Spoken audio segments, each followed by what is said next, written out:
বুয়েটের মেধাবী শিক্ষার্থী ফারদিনের মৃত্যু নিয়ে পুলিশেরই দুই সংস্থা এক এক সময় এক এক রকম কথা জানিয়েছে।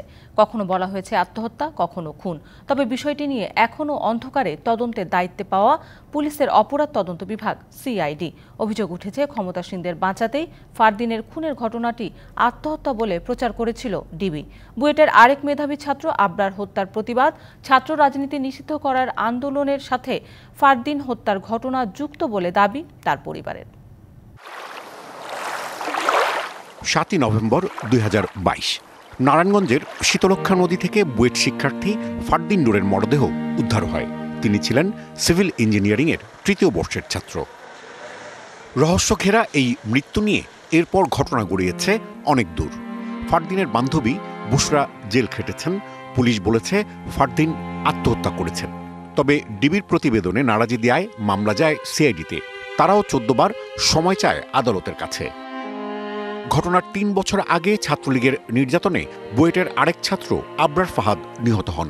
ফারদিনের বাবার দাবি, এর প্রতিবাদে গড়ে ওঠা আন্দোলনে সরব ছিলেন তিনি, যা ভালোভাবে নেয়নি ছাত্রলীগ।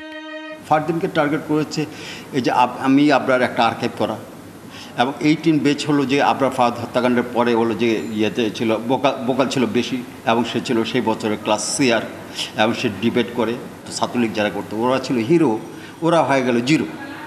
ওদের সব সাম্রাজ্য নষ্ট হয়ে গেলো, হাতছাড়া হয়ে গেলো। সেই ক্ষেত্রে আমাদের সাধারণ শিক্ষার্থীরা এই বোকাল হয়ে যাচ্ছে, এখনও অ্যাক্টিভ হয়ে আছে, তাদের বিরুদ্ধে লেগে আছে, এটা তো তারা সহ্য করবার মতো না। তার দাবি, ক্ষমতাসীনদের বাঁচাতেই ফারদিন আত্মহত্যা করেছেন বলে প্রতিষ্ঠা করার চেষ্টা করেন ঢাকা মহানগর গোয়েন্দা পুলিশের তখনকার প্রধান। থানা এবং ডিবি ভূমিকা ছিল যে মামলাটা যেন আমি এই রামপুরা থানাতে না করি, নারায়ণগঞ্জে বা নৌ থানায় গিয়ে করি। এটা কেন করেছে, কী কারণে করেছে আমি জানি না। এই হত্যাকাণ্ড যেখান থেকে হয়েছে প্রেক্ষাপট, এটা যদি ইন্ডিভিজুয়াল কেউ যদি খুন করতো তাহলে সেটা নিশ্চয়ই ওরা বের করে ফেলতো। যেহেতু শাসক দলের লোকজন ছেলেপেলে করেছে, ছাত্রলীগ করেছে, সেই কারণে হলো যে প্রশাসন তাদেরকে একটা সার্ভিস দিতে বাধ্য হয়েছে। সুষ্ঠু তদন্ত হলেই ফারদিনের মৃত্যু রহস্য উদ্ঘাটন হবে বলে মনে করেন তার বাবা।